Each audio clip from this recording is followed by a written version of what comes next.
Rain fell that night on the little white house at the corner of 2nd and Adams. A steady, whispering rain that drummed against the wooden shingles and ran in rivulets down the windows, sealing the Moore family and their 2 young house guests inside a cocoon of darkness and water. In that house, in the small farming town of Villisca, Iowa, 8 people slept. By morning, all 8 would be dead. When the sun rose on the morning of June 10, 1912, Mary Peckham noticed something odd. Her neighbor's house, the Moore residence, was silent. No smoke rose from the chimney. The door remained locked when it should have been open, the family stirring for breakfast, preparing for the week ahead. Mary tried knocking. She called out. The silence that answered her was absolute. Ross Moore arrived next, the brother of the household's patriarch. Something was wrong. He could feel it the way you feel a storm approaching, that electric tension in the air before lightning strikes. They found a key. They opened the door, and what they discovered inside would haunt Villisca forever. 8 bodies. Joe and Sarah Moore and their 4 children. Lena and Ina Stillinger, the 2 girls who had stayed the night after a church social. All bludgeoned to death with an axe as they slept. All dead for hours in the dark. The killer had done something else, something that still raises questions more than a century later. Every mirror in that house had been covered with cloth. The axe, slick with blood, was left leaning against a wall downstairs. And evidence suggests the murderer may have stayed in the house for hours after the killing stopped, sitting in the darkness with the bodies, waiting. In 1912, in a town where everyone knew everyone, where doors stayed unlocked and neighbors were family, someone had committed the unthinkable. Someone had walked into that house and methodically, room by room, murdered 8 people. Then that someone had simply vanished into the Iowa night. Over a century has passed. We still do not know who. We still do not know why. And that is the most terrifying thing of all. June 9, 1912, dawned bright and clear over Villisca, Iowa, a picture-perfect Sunday morning in a town that seemed lifted straight from an artist's canvas of Heartland, America. The wheat fields surrounding the community of just over 2,000 souls rippled gold and green in the early summer breeze, and the white steeples of the town's churches stood crisp against an impossibly blue sky. This was a place where neighbors knew not just each other's names, but the names of their horses, the yields of their crops, and the birthdays of their children. Front doors stood unlocked, not out of carelessness, but out of trust, so fundamental it required no discussion. Villisca represented everything Americans wanted to believe about their small towns, a living embodiment of values that seemed eternal and unshakable. At the center of this community's social fabric stood the Moore family, pillars of respectability in every sense that mattered in 1912 Iowa. Josiah B. Moore, known to everyone as Joe, had built himself into one of Villisca's most successful businessmen through the kind of steady, honest work that small-town America celebrated. His farm equipment and implement business didn't just serve the surrounding farming community. It thrived, providing Joe with the means to give his family a comfortable life in their modest but well-appointed home on East 2nd Street. At 43 years old, Joe Moore embodied the self-made man, someone who had climbed through determination and integrity rather than ruthlessness or shortcuts. His wife, Sarah Moore, was 42, a woman whose warmth and kindness made her beloved throughout Villisca's tight-knit social circles. She was the kind of mother and wife that neighbors pointed to as an example, always ready with a helping hand, active in the Presbyterian church, devoted to her children in the demonstrative, affectionate way that characterized the best of turn-of-the-century motherhood. Together, Joe and Sarah had created exactly the kind of family that Villisca held in highest esteem. Their 4 children completed the picture of domestic harmony. Herman Montgomery Moore, the eldest at 11 years old, was already showing signs of his father's business acumen and steady temperament. Catherine Jean Moore, 10 years old, possessed her mother's gentle nature and was a favorite among her schoolmates. Boyd Moore, just 7, brought energy and mischief to the household in the way that youngest sons often do. And then there was Paul Vernon Moore, the baby of the family at 5 years old, still small enough to climb into his mother's lap for comfort, still young enough to see the world as an entirely safe and magical place. That Sunday morning, The Moore family prepared for church with the practiced routine of people for whom faith was as natural as breathing. Sarah helped the younger children into their Sunday best, while Joe ensured that Herman and Catherine looked presentable. This was no ordinary Sunday service they were preparing for. This was Children's Day, one of the most anticipated events on the Presbyterian Church's annual calendar, a program where the young people of the congregation would perform for their proud parents and the wider community. The Children's Day program at the Villisca Presbyterian Church was more than just a religious observance.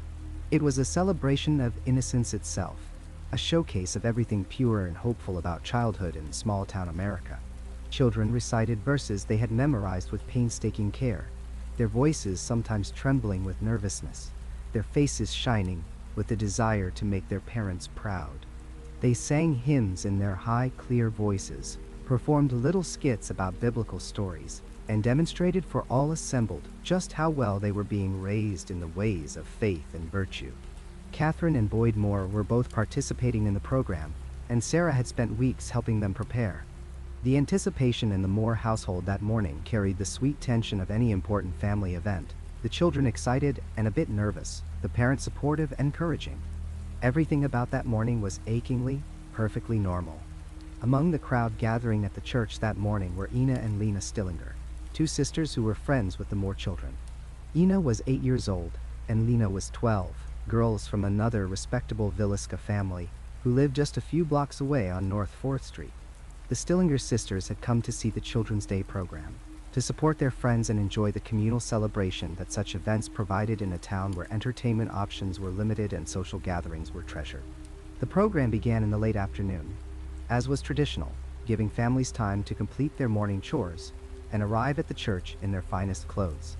The sanctuary filled with the murmur of neighborly conversation, the rustle of programs, the occasional squeak of a fidgeting child on a wooden pew.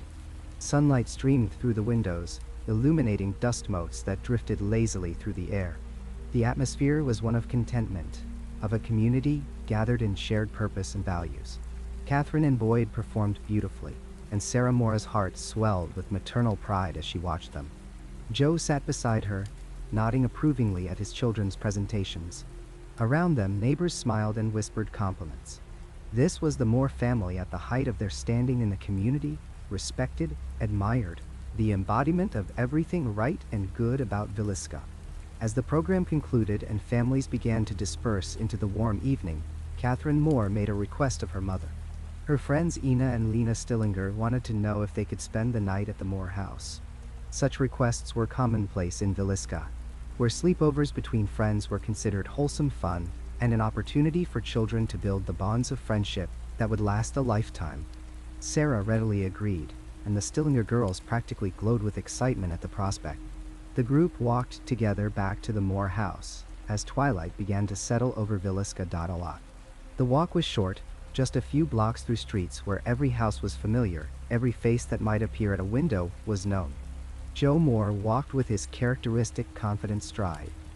Sarah chatted pleasantly with the children, and the 6 young people chattered among themselves with the boundless energy that children seem to possess even at the end of a long day. The Moore house at 708 East 2nd Street was a modest 2-story structure, white painted wood with a simple porch, typical of middle-class homes in small Iowa towns of that era. It was not grand, but it was well maintained and comfortable, a home that reflected Joe Moore's success without ostentation. The layout was straightforward in the way that such houses often were, designed for practicality rather than complexity. The first floor held the kitchen toward the back, a dining room, and a parlor where the family gathered in the evening. A steep staircase led to the second floor, where the bedrooms were arranged in a row. Joe and Sarah's bedroom was at the front of the house, overlooking East 2nd Street. Next came a guest bedroom, where visitors occasionally stayed. Beyond that was the room where Catherine and Boyd usually slept, and finally, at the back of the house, a room for Herman and Paul. That night, the sleeping arrangements shifted to accommodate the Stillinger girls. Ina and Lena were given the downstairs guest bedroom, a courtesy that would make them feel special and welcome. The Moore children adjusted to share rooms differently for just this one night, a small adventure in itself. As darkness fully descended on Villisca, the Moore household settled into its nighttime routine. Sarah helped the younger children prepare for bed, ensuring teeth were brushed and prayers were said. The Stillinger girls giggled quietly in their borrowed night clothes, delighted by the novelty of being somewhere other than their own home. Joe made his final rounds, checking that doors were secure, though in Villisca, this was more habit than necessity. Crime was virtually unknown here, and the idea that anyone might wish harm to the Moore family would have seemed absurd to anyone who knew them. By 10 o'clock, or perhaps a bit later, silence had settled over 708 East 2nd Street. 8 people slept peacefully under that roof. Joe and Sarah Moore, 43 and 42 years old, successful and respected. Herman, Catherine, Boyd, and Paul Moore, 11, 10, 7, and 5, children with their whole lives ahead of them. And Ina and Lena Stillinger, 8 and 12, spending what they thought would be a fun night away from home, a memory they would cherish. The house went dark. Villisca went dark. The night deepened toward that quiet hour between midnight and dawn when the world seems to hold its breath, when even the most wakeful among us surrendered to sleep's embrace. None of the 8 people sleeping in the Moore house that night could have known they would never see another sunrise. None of them could have imagined that their peaceful, respectable, utterly ordinary lives were counting down their final hours.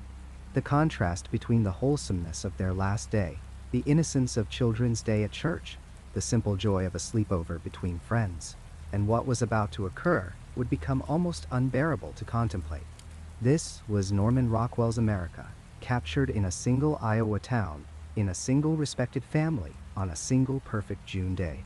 And into this picture of everything safe and good and decent, something terrible was coming.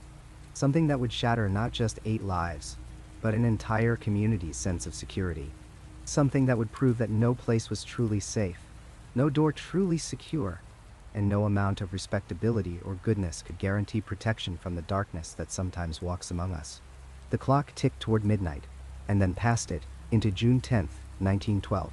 In the Moore house, 8 people slept on, unaware and undefended, as Villisca's long night of horror began. The morning of June 10th, 1912, dawned warm and bright over the small town of Villisca, Iowa.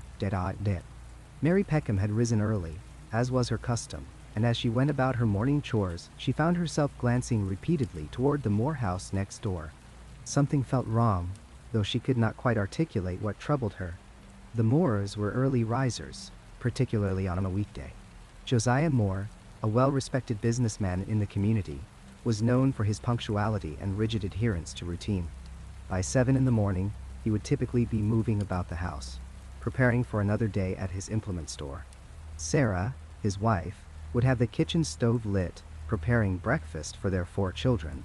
But on this particular morning, the Moore house stood silent and still. No smoke rose from the chimney.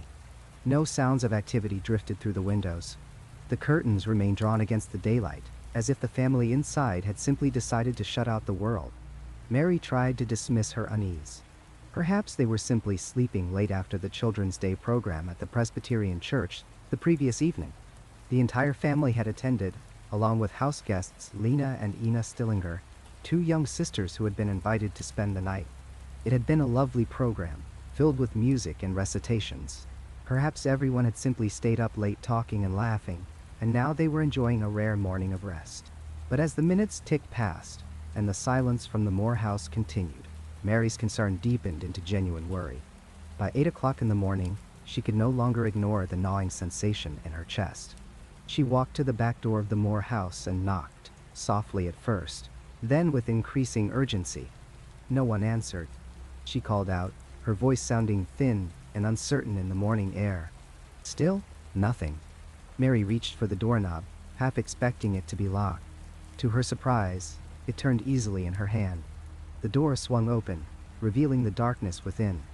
Even on this bright morning, the interior of the Moore house was shrouded in shadow. Every curtain had been drawn, every window covered. Mary stepped inside, calling out again for Josiah, for Sarah, for anyone who might answer. The kitchen appeared orderly at first glance, though oddly dim. Mary's eyes adjusted slowly to the darkness as she moved deeper into the house. Something on the floor caught her attention. A piece of bacon, raw and glistening, lay inexplicably on the kitchen floor, as if someone had dropped it and simply walked away. Near it sat a bowl filled with water that had turned a dull, reddish brown. Mary stared at it, her mind refusing to process what her eyes were seeing. She climbed the stairs, each step filling her with mounting dread. The air in the house felt thick and heavy, carrying a smell she could not quite identify. Something metallic and wrong. At the top of the stairs, she turned toward the first bedroom. The door stood partially open. What Mary Peckham saw when she looked into that room would haunt her for the remainder of her days. The scene was so far beyond her comprehension, so utterly removed from the peaceful morning she had anticipated, that her mind seemed to fracture, unable to fully absorb the horror before her eyes. Josiah and Sarah Moore lay in their bed, motionless and wrong. Even in the dim light filtering through the covered windows, Mary could see that something terrible had happened. She stumbled backward, a scream building in her throat, and fled the house. Her cries for help brought neighbors running from all directions, and within minutes, the first men entered the Moore house to confirm what Mary had discovered.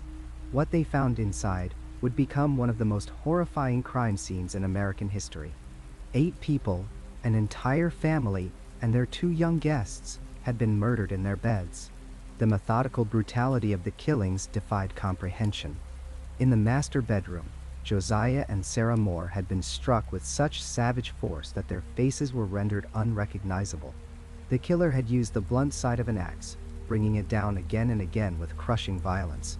The bedding was soaked through with blood, and the walls bore gruesome testament to the ferocity of the attack. Investigators would later determine that Josiah had been struck at least 30 times, perhaps more. Sarah had received similar treatment. The sheer number of blows suggested a rage that went far beyond what was necessary to kill. In the adjacent bedroom, the 4 Moore children had met the same fate. Herman, age 11, Catherine, age 10, Boyd, age 7, and Paul, age 5, had all been bludgeoned to death in their beds. Most appeared to have been killed in their sleep, never waking to see their attacker or understand what was happening. The smaller children's wounds, while still fatal, suggested slightly less force had been used, as if the killer had calibrated the violence to match each victim's size. Downstairs, in a ground-floor bedroom, the Stillinger sisters lay side by side in death. Lena, age 12, and Ina, age 8, had been granted the privilege of staying overnight with the Moore children, a treat that had turned into unimaginable nightmare. The positioning of Lena's body suggested she may have awakened during the attack, perhaps even attempted to defend herself or her younger sister, but the outcome had been inevitable. The killer had shown no mercy. The murder weapon itself was found leaning casually against the wall in the downstairs bedroom, as if the killer had simply set it aside when the work was done. It was Josiah's own axe, taken from a chopping block in the backyard. The killer had used the man's own tool to destroy his entire family. But it was the other details at the crime scene that transformed this from a brutal multiple homicide into something far more disturbing. Something that suggested a killer operating on a level of calculation and deliberation that defied understanding. Throughout the house, mirrors had been covered. Using clothing, towels, and whatever fabric could be found, the killer had systematically draped or turned every reflective surface. Investigators found mirrors faced to the wall, others covered with shirts and dresses pulled from closets. Even a small hand mirror had been carefully placed face down on a dresser. This detail would obsess investigators and theorists for generations to come. What kind of person, having just committed such savage acts, would take the time to ensure they could not glimpse their own reflection? The bowl of water in the kitchen, the one Mary Peckham had noticed, was later determined to contain blood. The killer had apparently washed either their hands or the murder weapon, and simply left the evidence sitting on the floor. This suggested a calmness, a complete absence of panic, that was perhaps more chilling than the violence itself. Investigators determined that the killer had likely remained in the house for hours after the murders. Some estimated the deaths occurred between midnight and 1 o'clock in the morning, yet evidence suggested someone had been present in the house until nearly dawn. The killer may have sat in the darkness among their victims, waiting. For what? No one could say. A cigarette was found stubbed out near one of the bodies, though none of the Moore family smoked. Had the killer paused in their work to have a smoke? sitting in the blood-soaked bedroom while the family lay dead around them. The thought was almost too grotesque to contemplate, yet the evidence was there. When word of the murder spread through Villisca, chaos descended upon the crime scene with devastating effect.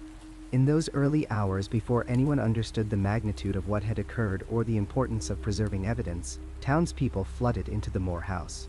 Friends and neighbors, driven by disbelief and morbid curiosity, trampled through every room. People touched objects, moved items, and contaminated what should have been a carefully controlled investigation site. Some claimed to be looking for clues. Others simply could not believe the rumors and needed to see the horror for themselves. Children were lifted up to peer through windows. Adults walked through pools of blood, tracking it from room to room. By the time law enforcement officials attempted to secure the scene, dozens of people had already passed through, their fingerprints on doorknobs, their footprints in the blood, their presence erasing potentially crucial evidence. The local doctor who arrived to officially pronounce the victims dead found himself surrounded by gawking onlookers. The minister from the Presbyterian Church, the very church where the family had spent their last living hours, pushed his way inside to pray over the bodies. Well-meaning friends of the family tried to tidy up, as if straightening the rooms could somehow restore order to the chaos. This contamination of the crime scene would plague the investigation from the very beginning. Who had moved what? Which fingerprints belonged to the killer, and which to the curious neighbors? Had crucial evidence been destroyed, pocketed, or simply lost in the confusion of that terrible morning? The methodical nature of the killings suggested a perpetrator who was organized, patient, and utterly devoid of panic. This was not a crime of sudden passion or explosive rage, despite the violence of the murders themselves. This was calculated. The killer had likely scouted the house beforehand, understanding its layout, knowing where each family member slept. They had waited until everyone was in bed, asleep, and vulnerable. Then they had moved from room to room with deliberate purpose, eliminating each victim in turn. The fact that most of the victims appeared to have died in their sleep suggested the killer moved with remarkable stealth. 8 people in a house, and yet each was killed without the others being roused by sounds of struggle or cries for help. The walls were thin in these old farmhouses. A scream should have awakened the entire household. Yet somehow, the killer had maintained enough control, moved with sufficient quiet, to murder an entire family without raising an alarm. As investigators would later discover, this pointed to a perpetrator of unusual cunning and self-control, someone comfortable with violence yet capable of executing it with methodical precision. The Villisca Axe murders were not the work of a frenzied, disorganized killer. They were the work of something far more frightening, someone who could plan, execute, and then calmly wait in a house full of corpses, washing their hands in a bowl of blood-tinged water before slipping away into the pre-dawn darkness, leaving behind a mystery that would endure for more than a century.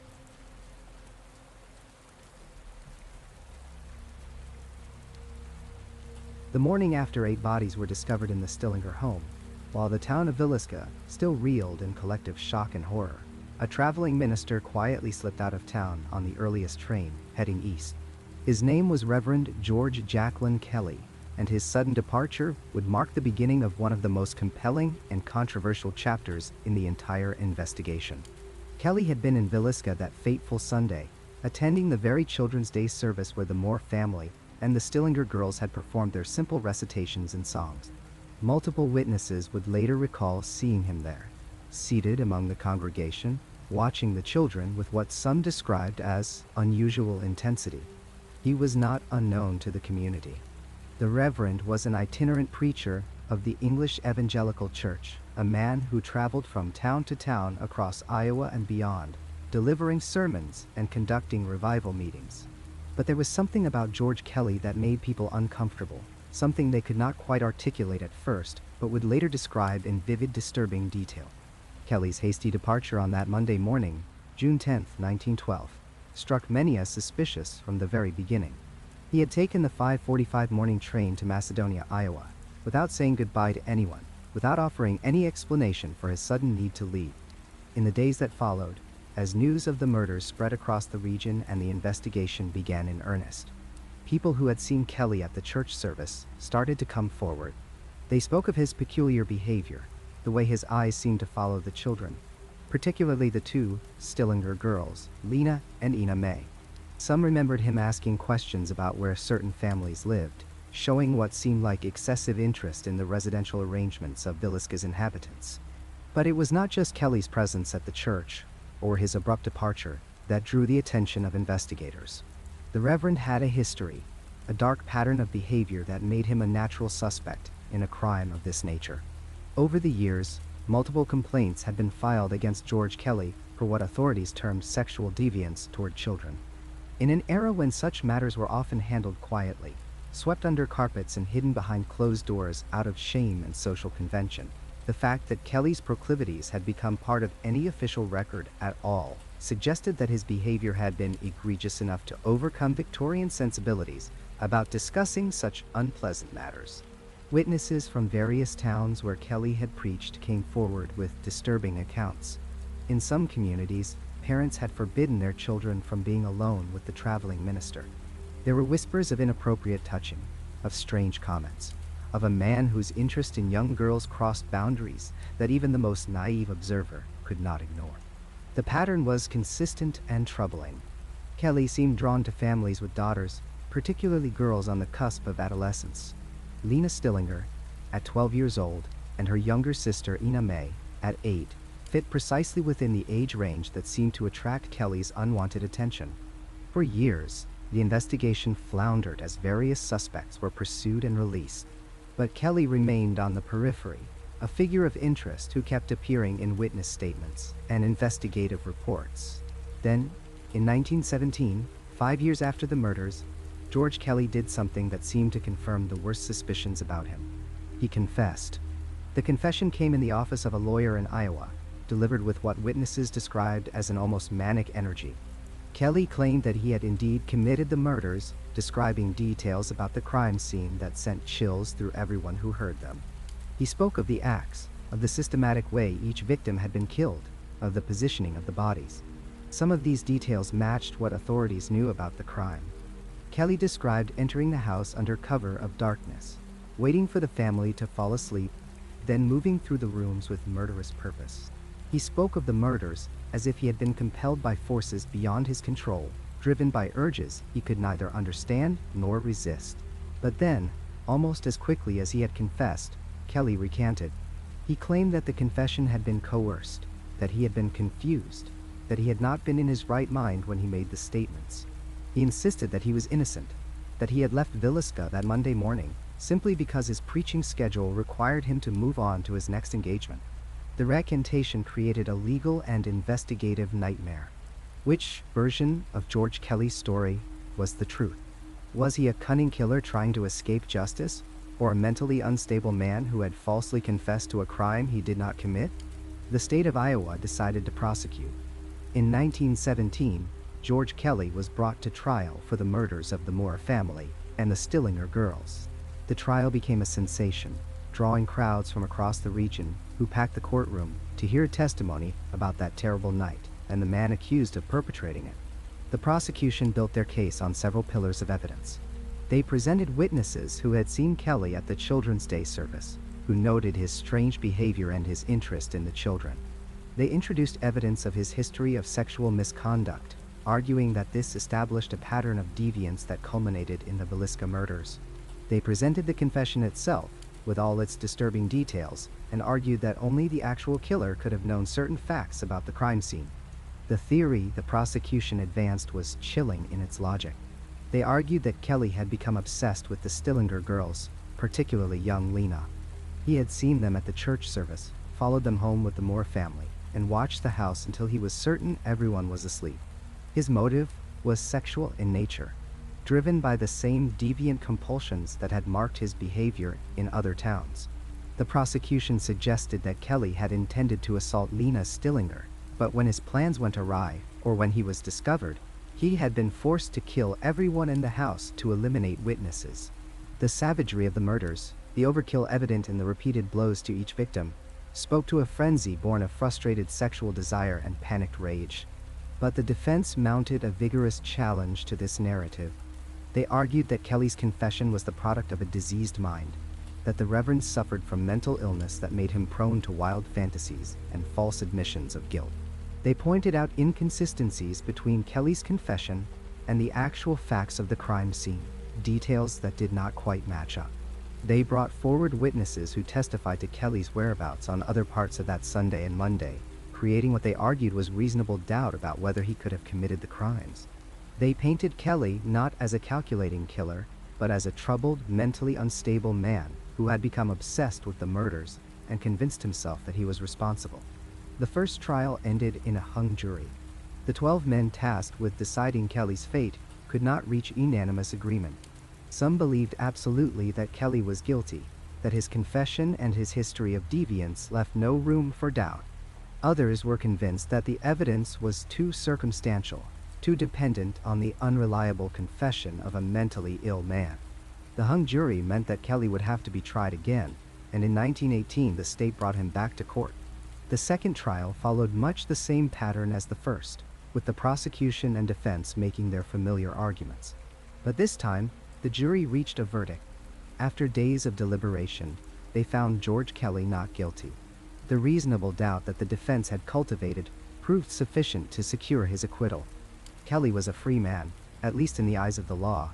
But freedom did not mean vindication, nor did it bring Kelly anything resembling a normal life.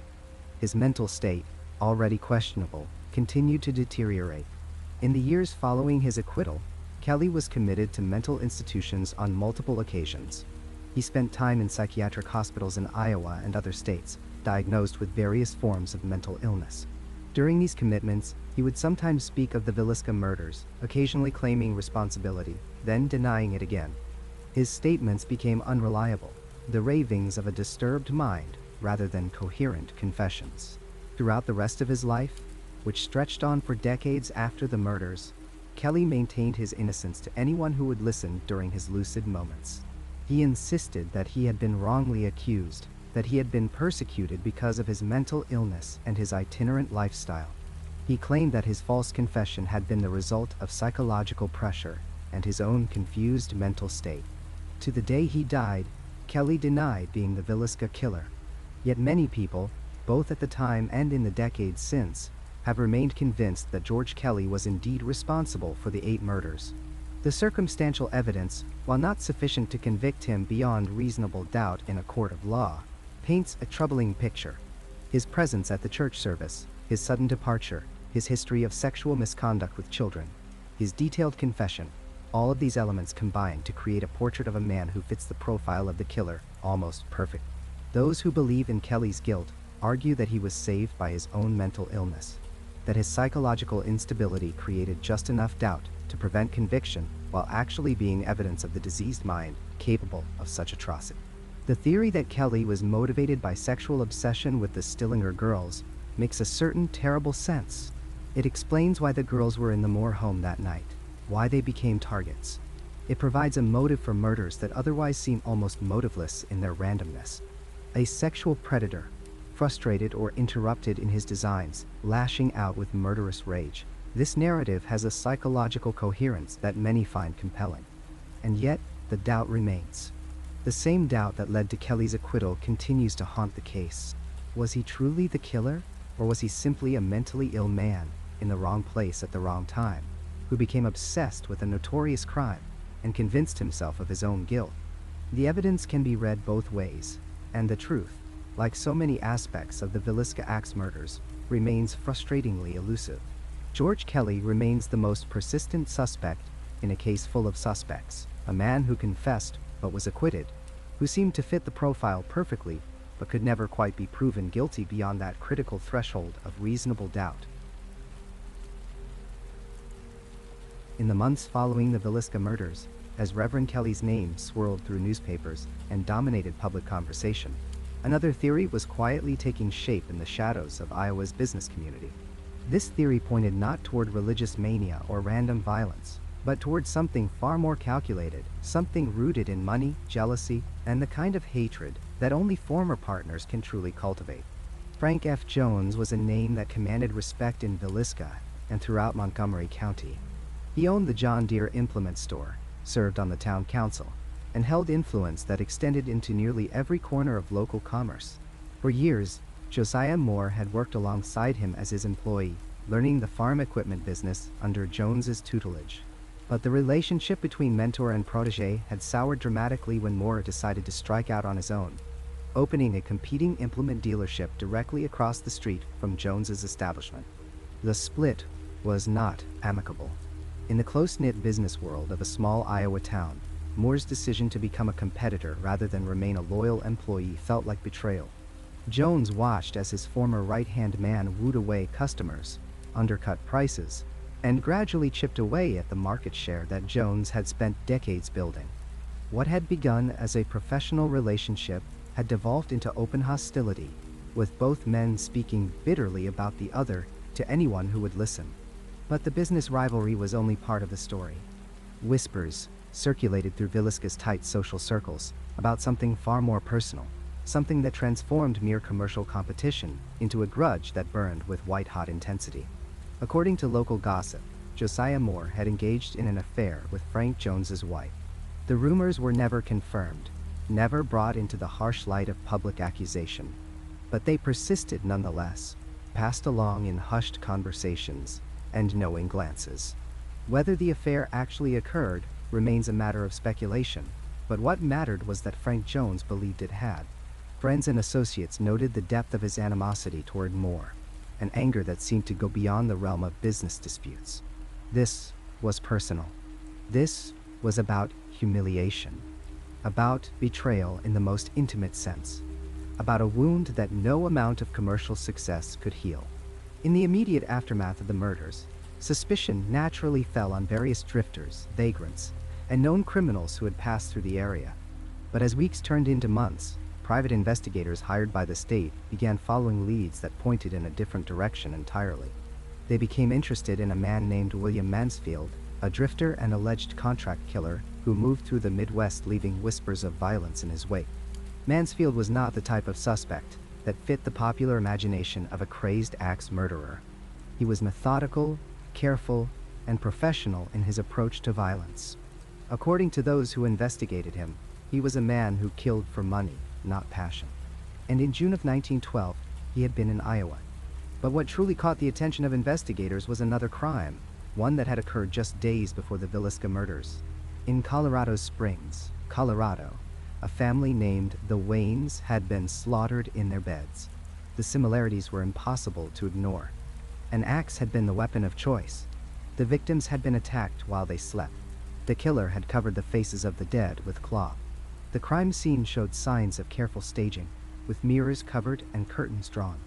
The murders had occurred in the pre-dawn hours, and the killer had apparently spent time in the house, both before and after the killings. The parallels between the Colorado Springs murders and the Villisca tragedy were striking enough to suggest the same hand might have been responsible for both. And William Mansfield had been in Colorado Springs at the time of the Wayne family murders. Witnesses placed him in the area. He had left town abruptly, just as he had left various other locations in the wake of unexplained violence. A private detective named James Wilkerson became obsessed with the Mansfield connection.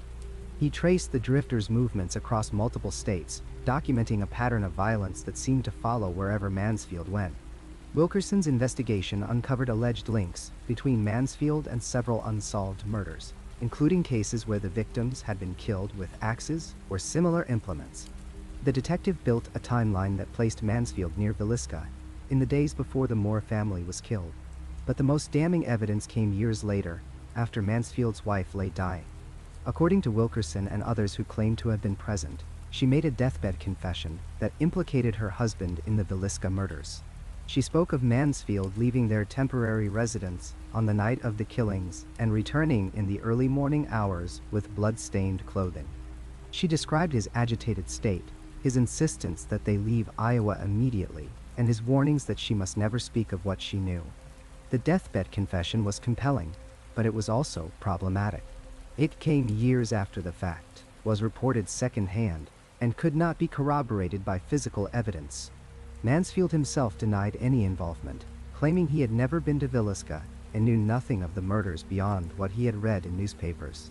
He presented alibis for his whereabouts, though these alibis were difficult to verify and often dependent on the word of transient laborers and fellow drifters, whose reliability was questionable at best. As investigators dug deeper, they uncovered possible connections between Mansfield and Frank Jones. Witnesses claimed to have seen the two men together in the months before the murders.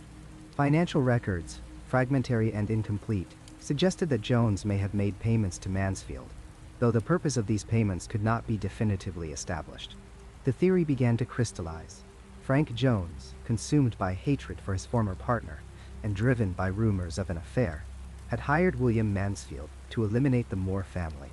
The theory gained traction for several compelling reasons. First, there was the professional nature of the killings. Whoever murdered the Moore family and the Stillinger girls had approached the task with chilling efficiency.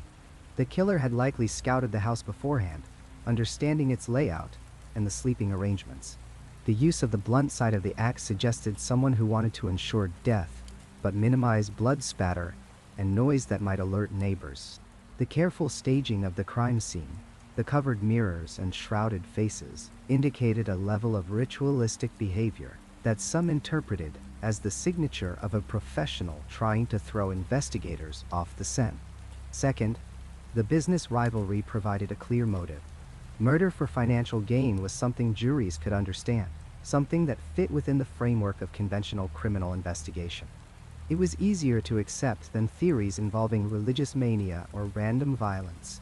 Frank Jones had a reason to want Josiah Moore dead, a reason rooted in money and perceived betrayal. Third, the pattern of similar crimes suggested a perpetrator who moved from place to place, killing for hire and then disappearing into the anonymous mass of itinerant workers that characterized early 20th century America. Mansfield fit this profile perfectly. He was a man without deep roots, someone who could commit murder in Colorado and then travel to Iowa to kill again, leaving no obvious trail connecting him to either crime. Despite the circumstantial evidence, despite the deathbed confession, despite the alleged links between Jones and Mansfield, no charges were ever filed. The reasons for this failure to prosecute remain frustratingly unclear. Some researchers point to the political influence of Frank Jones, suggesting that his connections within the county and state government shielded him from serious investigation. Others argue that the evidence, while suggestive, was simply too thin to bring before a jury. Deathbed confessions reported secondhand, unverified witness statements about meetings between Jones and Mansfield, and similarities between crime scenes were not enough to prove guilt beyond a reasonable doubt. There was also the matter of Reverend Kelly. By the time the Jones-Mansfield theory had fully developed, Kelly had already been arrested and brought to trial. Though he was acquitted, the public attention surrounding his case had exhausted much of the appetite for pursuing other suspects. Prosecutors were reluctant to bring forward another theory, another trial, knowing that failure would further erode confidence in law enforcement's ability to solve the case. William Mansfield was eventually arrested and charged with the Colorado Springs murders. He was tried, convicted, and sentenced to life imprisonment, where he remained until his death decades later. Throughout his incarceration, he consistently denied any involvement in the Villisca killings. When questioned by investigators, journalists, and amateur sleuths over the years, he maintained that he had never been to the town, had never met Frank Jones, and knew nothing about the Moore family beyond what he had read in prison newspapers. Frank Jones lived out his remaining years in Villisca, his business eventually failing as the farm economy shifted and larger corporations dominated the implement trade. He never publicly addressed the rumors that connected him to the murders, never acknowledged the whispers that followed him through the streets of the town he had once dominated. He died in 1933, taking whatever secrets he may have held to his grave. The Jones-Mansfield theory remains one of the most discussed explanations for the Villisca murders, compelling in its logic and frustrating in its lack of definitive proof. It offers a narrative that makes sense within the framework of human motivation, revenge, jealousy, and greed, leading to calculated violence. Yet, like all theories surrounding this case, it ultimately rests on circumstantial evidence, secondhand testimony, and the tantalizing but unprovable connections between men whose true relationship may never be fully understood. What? In the earliest hours of September 28, 1911, A terrible silence fell over a modest home on West Dale Street in Posselden, Colorado Springs. Inside that silence lay 3 bodies: Henry Wayne, his wife, and their 7-year-old daughter, all brutally murdered as they slept. The weapon was an axe, taken from their own woodpile. Their faces had been destroyed by repeated blows, making identification almost impossible. And in a detail that would later seem impossibly significant, every mirror in the house had been covered with cloth. At the time, the killing seemed like an isolated horror, the kind of senseless violence that occasionally erupts in even the quietest communities. The local sheriff investigated, found no signs of forced entry, discovered nothing stolen despite several valuable items left in plain sight. The killer had walked through that home with purpose, moving from bedroom to bedroom with their terrible weapon, and then simply vanished into the night. The case went cold within weeks. But in Monmouth, Illinois, just over a year later, on October 15th, 1912, William Dawson came home to find his entire family dead. His wife, his 3 children, ages 5 through 11, all killed with an axe while they slept. All struck in their beds with such force that the walls were spattered with blood. And once again, the mirrors throughout the house had been carefully covered with towels and bed sheets. Once again, nothing of value had been taken. Once again, there were no signs of forced entry, no clear motive, no witnesses, no suspects. The Monmouth sheriff had never heard of the Colorado Springs murders. Why would he have? This was 1912, before the Federal Bureau of Investigation existed, before centralized crime databases, before law enforcement agencies routinely shared information across state lines. Each small-town police force operated in isolation, dealing with their local tragedies without knowing that the same nightmare was unfolding hundreds of miles away. 3 weeks after the Dawson family was slaughtered in Monmouth, it happened again. Ellsworth, Kansas, a railroad town of fewer than 3,000 people. The Showman family, all 5 of them, murdered in their beds on the night of October 9, 1912. The weapon was an axe from their barn. The mirrors were covered. Nothing was stolen. The killer left no trace except the bodies and the blood, and that eerie detail about the mirrors, which seemed to suggest some kind of ritual or superstition. Some compulsion the killer could not resist. Then, just 6 weeks later, in Paola, Kansas, another railroad town 30 miles away, the Bernhardt family met the same fate. December 19, 1912. A mother, a father, 4 children ranging in age from 3 to 14. All murdered with an axe as they slept. All found in their beds, faces destroyed, sheets soaked with blood. And yes, every mirror in the house covered with cloth. 4 families. 21 people dead in total. All within a span of 15 months. All in small railroad towns scattered across the Midwest. All killed in precisely the same way, with the same weapon, with the same strange ritual performed at the scene. And yet, no one connected them. No one saw the pattern. Each town mourned its dead, and buried them, and tried to move on, treating each massacre as a singular tragedy rather than part of a larger horror. The sheriffs and marshals and small-town police forces investigated their cases independently, never knowing that the same questions were being asked in other towns by other lawmen about other families who had died in exactly the same way. How could this happen? How could something so obvious go unnoticed? The answer lies in understanding the America of 1911 and 1912. This was a nation of isolated communities, connected by railroad tracks, but separated by vast distances and poor communication. Newspapers were local. Telegraphs were expensive. Long-distance telephone calls were a luxury few could afford. A murder in Kansas was unlikely to be reported in Colorado. A massacre in Illinois might make regional headlines, but would never reach the West. Moreover, this was an era when the very concept of a serial killer was not yet part of public consciousness. People understood crimes of passion, robberies gone wrong, feuds between neighbors, but the idea that someone might travel from town to town, selecting victims at random, killing for psychological gratification rather than material gain, was simply not part of how people thought about murder. It was too alien, too modern, too terrible to imagine.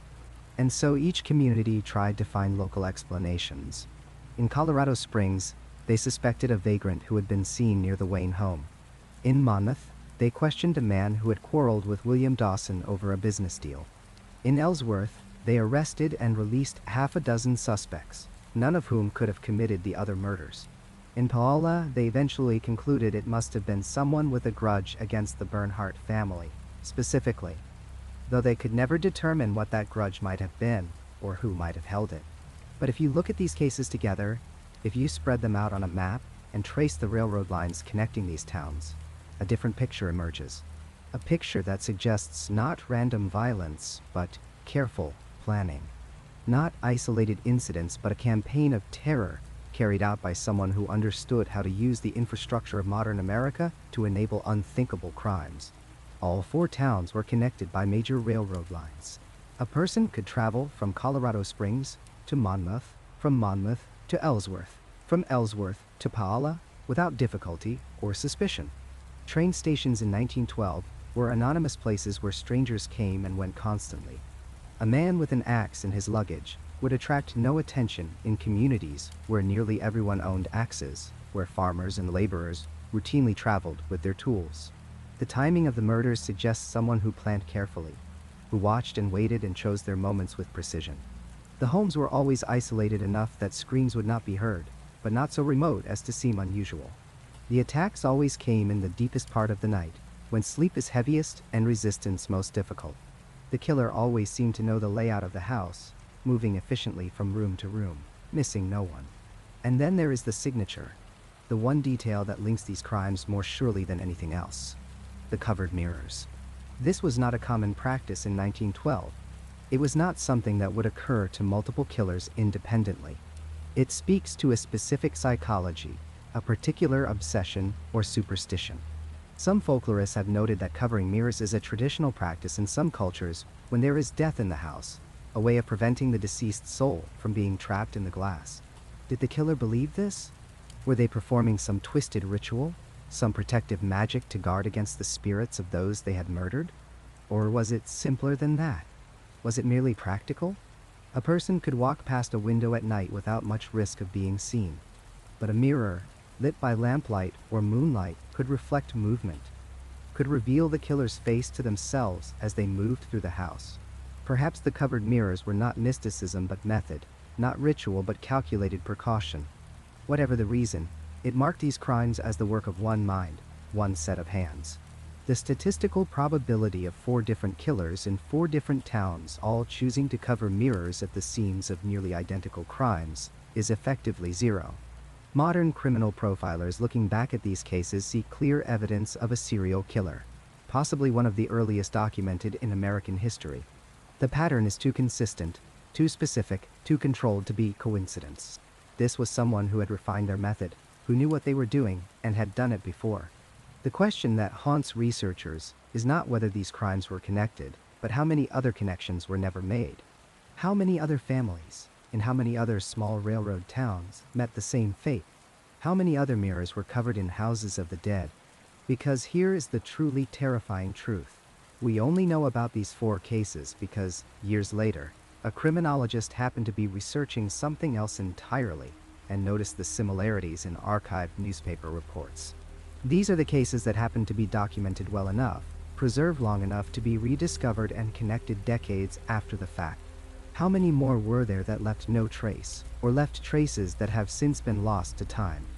The killer, whoever they were, was never caught, never even seriously pursued as a single perpetrator of multiple crimes.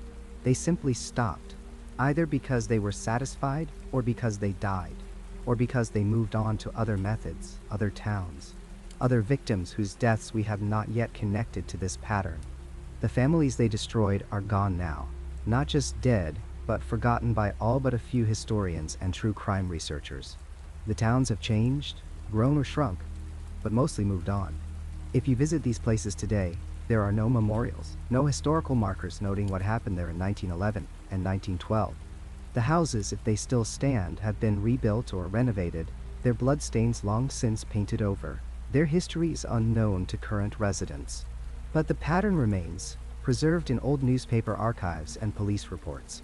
A testimony to how much evil can be accomplished when the right monster finds themselves in the right time and place, when isolation and poor communication and the unthinkable nature of the crimes themselves combine to let someone kill and kill again, moving like a shadow along the railroad lines, choosing victims in the dark, covering their tracks by covering mirrors. 21 people died in those houses. 21 people who went to sleep in their own beds and never woke. And somewhere, someone walked away from all that death, rode the rails to the next town or the next state, and either stopped killing or simply learned to kill in ways that would leave an even fainter trail. The old farmhouse stands at the end of a gravel drive, surrounded by cornfields that stretch toward the horizon in every direction. From the outside, it looks deceptively ordinary, a white, two-story structure with dark windows that seem to absorb light rather than reflect it. But this is no longer simply a house. It has been transformed into something between a memorial and a spectacle, a museum dedicated to horror that has drawn thousands of visitors from around the world. They come to see where 8 people were murdered in their beds, where blood soaked through mattresses and pooled on wooden floors, where a family was erased from existence in a single night of incomprehensible violence. And some of them come for something more. They come hoping to encounter whatever might remain. The transformation of the murder house into a tourist destination happened gradually over decades. After sitting abandoned for years, the property changed hands multiple times before being purchased by someone who recognized its dark potential. The house was restored to match its appearance from that terrible night, furnished with period pieces that approximate what the family once owned. Tours began during daylight hours, guides recounting the gruesome details to visitors who walked through rooms where children once slept. But it was the overnight stays that changed everything, that pushed the house from historical curiosity into something darker and more controversial. For a fee of $428 per person, visitors can spend 12 hours locked inside the house from 8 in the evening until 8 the following morning. They sleep in the same rooms where the murders occurred, lie down in spaces where bodies were discovered, and wait in the darkness to see what might reveal itself. The reports of paranormal activity began almost immediately. Staff members who worked in the house during the day started noticing things that defied explanation. Objects that had been placed in specific locations would be found moved the next morning. Chairs pulled away from tables, photographs turned face down. Children's toys repositioned throughout the house as if they had been played with during the night. Security cameras installed throughout the property captured strange anomalies, shadowy shapes that moved across rooms where no one should have been. Unexplained lights that appeared and vanished. Doors that opened and closed on their own despite being locked. Audio equipment picked up voices that seemed to whisper names, to call out in the darkness, to respond when people asked questions into empty rooms. The voices were most often described as belonging to children, young and frightened, calling for parents who could no longer answer. Overnight visitors reported experiences that escalated from unsettling to terrifying. Many described the overwhelming sensation of being watched, of eyes tracking their movements from corners where nothing visible lurked. They felt presences in the rooms with them, cold spots that moved through the space, touches on their shoulders or hair when they were alone. Some heard footsteps in the hallway outside their rooms, the distinct sound of small feet running across wooden floors, followed by giggles that seemed to come from everywhere and nowhere at once. Others described hearing what sounded like an argument between adults, muffled, angry voices rising and falling behind walls, despite being the only people in the house. The most disturbing reports involved the children's bedroom, where 2 of the youngest victims had been killed.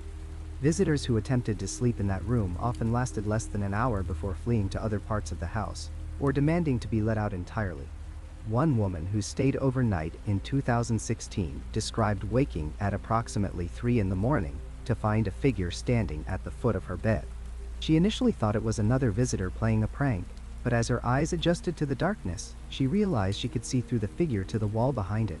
The shape appeared to be that of a child, small and thin, watching her with what she described as profound sadness. When she turned on her flashlight, the figure vanished instantly, but she heard the sound of crying coming from the closet.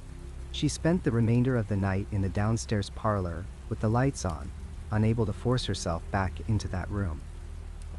She later learned that one of the children had hidden in that very closet when they first heard disturbances in the house, before being discovered and killed.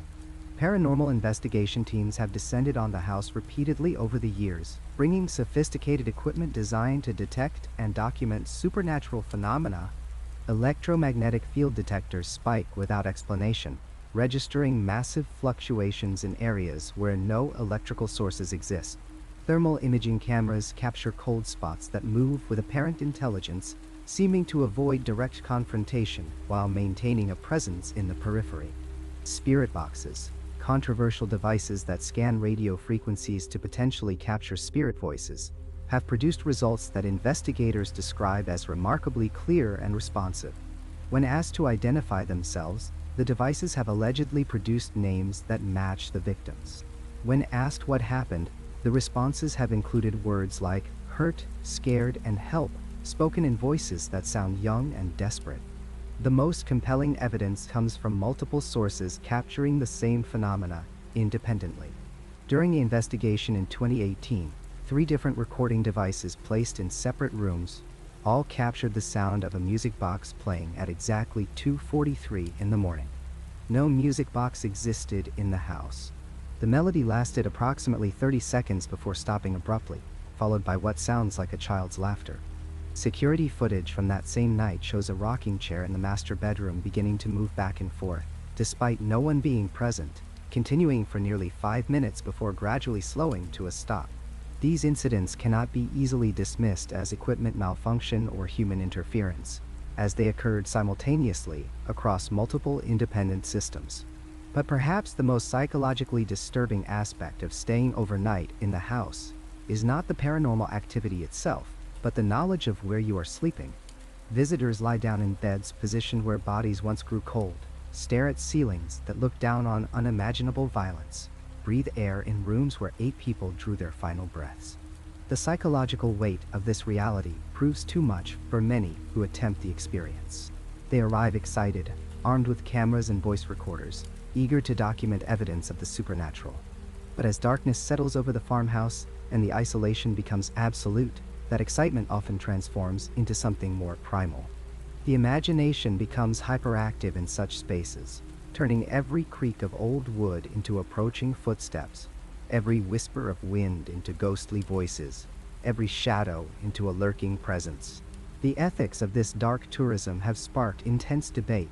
Critics argue that charging money for people to spend the night where a family was massacred represents an exploitation of tragedy, a commercialization of real human suffering for entertainment purposes. They point out that the victims have no voice in how their deaths are being used, that their final moments have become a commodity sold to thrill seekers. Family members of the victims who are still living have expressed anguish over the house becoming a paranormal playground, feeling that it dishonors the memory of those who died. Some have called for the house to be demolished entirely, arguing that tearing it down is the only way to allow the victims to finally rest and to prevent further profiting from their deaths. Supporters counter that the house serves as a historical site that preserves memory of a crime that should not be forgotten. They argue that the tours and overnight stays fund the maintenance of the property and ensure that the story continues to be told. Some believe that the paranormal investigations serve a purpose beyond entertainment, that they represent attempts to understand what might survive death, to communicate with whatever consciousness might persist after the body fails. There are those who visit the house not as tourists seeking thrills, but as individuals hoping to offer comfort to spirits they believe remain trapped in the location of their deaths, speaking words of peace into darkness, telling the children that they are safe now, that they can move on. In 2021, a paranormal investigator named Jennifer Morrison spent 3 consecutive nights in the house as part of a documentary series. On the 3rd night, she reported an experience that left her deeply shaken and questioning whether she would ever return to the property. She was alone in the master bedroom, the room where the parents were killed, attempting to make contact using an Ouija board, despite the controversial nature of the tool. She asked if anyone was present with her, and the planchette began moving under her fingers, spelling out letters that formed a simple message. "Get out," it spelled, the planchette moving with increasing speed. She asked who was warning her, and the response came quickly. "Not safe. He's here." When she asked who was there, the planchette moved to spell a name that matched the killer's. Morrison described the temperature in the room dropping so dramatically that her breath became visible in the air. Her equipment began malfunctioning, cameras shutting off despite fresh batteries, recording devices producing only static. She heard heavy footsteps in the hallway outside the room, approaching the door with deliberate slowness. The footsteps stopped directly outside, and the doorknob began to turn despite the fact that she was alone in the house, and all the doors were locked. She fled the room, but the sensation of being pursued followed her down the stairs and into the kitchen. She described feeling rage directed at her, a malevolent presence that wanted her gone, that resented her intrusion. She waited in her car for dawn, refusing to re-enter the house until daylight returned. The footage she captured that night shows her obvious terror, the moment when composure breaks and primal fear takes over. The house seems to affect different people in different ways. Some visitors spend the entire night without experiencing anything unusual, emerging in the morning disappointed or relieved. Others report encounters so intense they leave the property in the middle of the night, forfeiting their fee and refusing to discuss what drove them out. Staff members have learned to recognize the signs when someone has reached their breaking point. The wide eyes and rapid breathing, the insistence that they need to leave immediately, the reluctance to go back into certain rooms to collect their belongings. Some people who fled the house have reported that the experiences followed them home, that they continue to feel watched in their own bedrooms, to hear whispers in empty houses. The question that haunts both skeptics and believers is whether the house itself has become something more than just a location where terrible things happen. There are those who believe that extreme violence can imprint itself on a physical space, that trauma can somehow become embedded in walls and floors, creating a kind of recording that plays back under certain conditions. Others believe that the spirits of the victims remain trapped in the location of their deaths, unable or unwilling to move on, forever reliving their final terrifying moment. And some believe something darker, that the malevolence that drove the killer still lingers in the house, that the evil that manifested that night has taken root and continues to grow, feeding on the fear of visitors who dare to enter. As the house stands today, it represents an intersection of true crime fascination, paranormal belief, and the very human need to confront our deepest fear. It challenges us to consider what we believe about death and what might come after, about whether consciousness can survive beyond the body, about whether places can be truly haunted, or whether the ghosts we encounter are psychological projections of our own darkness. The house continues to draw visitors who are willing to spend a night surrounded by death, to test their courage against the unknown, to seek evidence of something beyond the material world we can see and touch. And whether the phenomena reported there are genuinely supernatural or simply the product of suggestion and fear, one truth remains undeniable. 8 people died terrible deaths in that house, and their suffering has become entertainment. The house won't let us forget what happened within its walls, whether through genuine haunting or the unbearable weight of historical knowledge. It stands as a monument to violence, to loss, to the darkest capabilities of human nature, and to our endless fascination with death and what might lie beyond it. And each night, as darkness falls over the cornfields and silence settles over the farmhouse, new visitors arrive to test whether they can survive until morning in a place where so many met their end. More than a century has passed since that terrible morning when 8 bodies were discovered in a quiet house on a quiet street in Villisca, Iowa. 112 years of investigation, speculation, and searching for answers. And yet, the question that has haunted generations remains stubbornly, maddeningly unanswered. Who killed the Moore family and their young guests? More troubling still, why did they do it in such a calculated, ritualistic way? The mirrors? We return always to the mirrors. Every single one in that house was covered with cloth the morning the bodies were found. Not some of them, all of them. The killer took time after the slaughter, after bludgeoning 8 people to death, to methodically drape fabric over each reflective surface. This wasn't panic. This wasn't flight. This was deliberate. Was it superstition, the old belief that mirrors trap souls, or that the dead can look back through glass? Was it psychological compulsion, an inability to see his own reflection after what he had done? Or was it something we cannot even begin to understand? Some private ritual or meaning that died with him? The killer stayed in the house. This fact alone defies every instinct of self-preservation. After committing a massacre that would shock the nation, after the unimaginable violence of murdering 6 children in their beds, the killer did not run. He remained inside, moving through rooms where blood soaked into floorboards, where small bodies lay broken. He ate food from the icebox. He tried to start a fire that would not catch. He washed his hands in a basin. Hours passed while Villisca slept, while the rain fell outside, and he remained among the dead. Why? This single question has tormented investigators for over a century. What kind of person stays at the scene of such horror? Someone comfortable with death? Someone who wanted to be caught? Or someone so detached from human feeling that sitting in a house full of corpses felt no different than sitting anywhere else? We have suspects. Reverend George Kelly, the traveling preacher whose trial ended in hung juries, whose obsessive confessions seemed both damning and desperately unreliable. His behavior was undeniably strange, his whereabouts questionable, his later mental state clearly fractured. But did his madness make him guilty? Or did the weight of accusation break a mind already fragile? The evidence against him was compelling enough to bring him to trial twice, but not compelling enough to convict. Witnesses placed him near the Moore house. His own words, in moments of either confession or delusion, seemed to reveal guilty knowledge. Yet other evidence contradicted these claims, poked holes in timelines, raised reasonable doubt. Then there was Frank Jones, the Iowa state senator and businessman who had employed Joe Moore before their falling out. The theory here was conspiracy, that Jones hired William Mansfield, a drifter with a history of violence and a criminal past that shadowed him across the Midwest. Mansfield had been investigated for axe murders in other towns, other states. The pattern seemed to follow him like a dark shadow. The theory suggests motive, means, opportunity. It offers a narrative that makes a certain kind of sense. And yet, for all the investigation, for all the suspicion, Mansfield was never charged.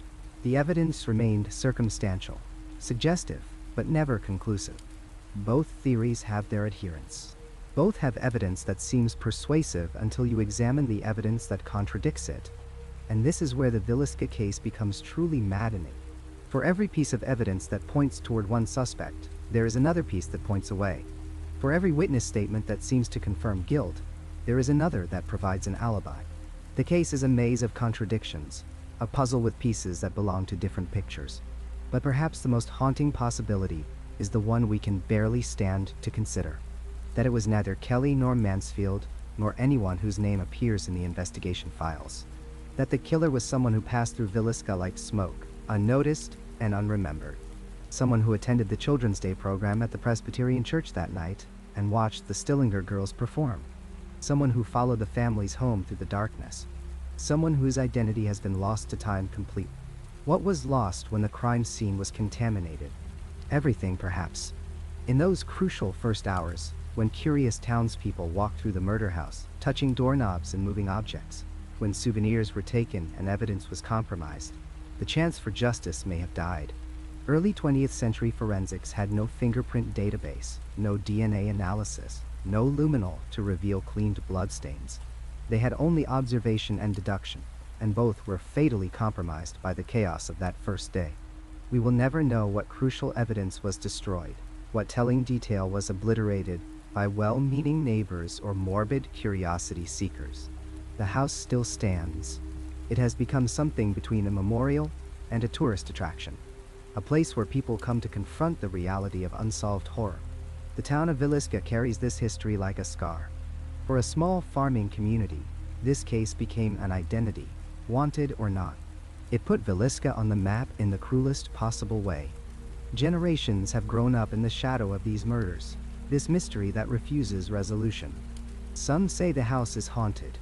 Perhaps it is, though not by the ghosts that paranormal investigators seek. It is haunted by questions, by the weight of 8 lives violently ended, by 6 children who never grew up, never graduated, never married, never had children of their own. The haunting is in the arithmetic of loss, the calculations of all the years unlived, all the futures stolen in a few minutes of incomprehensible violence. Sarah Moore was 43. Herman was 45. Their children, Herman, Catherine, Boyd, and Paul, ranged from 11 years old to 7. Lena Stillinger was 12. Ina was 8. These are not just names in a case file. These were people with dreams and fears, with favorite foods and private jokes, with talents and quirks and the ordinary precious details that make up a human life. They went to bed on a warm June night, tired from the church program, looking forward to sleeping late the next morning. They never woke up. Somewhere, somehow, their killer lived out the rest of his days. He woke each morning, ate meals, perhaps spoke to neighbors or attended church or worked a job. He carried the knowledge of what he had done, and he carried it to his grave, taking the truth with him.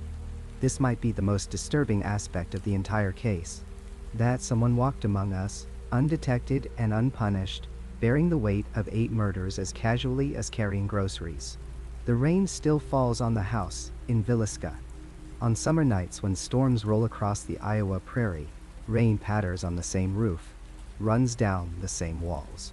The house has been preserved, maintained, kept as close to its original state as possible. But preservation cannot restore what was lost. It cannot answer what remains unanswered. 8 people were slaughtered in their sleep. The killer took an axe to defenseless victims, to children who never had the chance to wake, to scream, to run. The brutality of it remains shocking even after more than a century of increasingly violent headlines. And the person who did this, who planned it and executed it and walked away from it, was never identified with certainty, never tried successfully, never punished. This is the legacy of Villisca. Not just a famous unsolved case, but a reminder that sometimes the monsters are never caught. Sometimes the questions have no answers. Sometimes justice is not served, closure is not found, and the truth dies with those who knew it. The case files gather dust. The theories multiply and contradict each other. The evidence, such as it was, such as it remains, points in too many directions and in no direction at all. The house stands as a monument to this frustrating, terrifying reality. A monument to mysteries that time cannot solve, to crimes that investigation cannot crack, to suffering that explanation cannot diminish. Rain falls on it still, just as it fell on the night of June 10, 1912, when 8 people drew their last breaths and a killer walked free into the darkness. And the rain, for all its cleansing mythology, washes nothing away.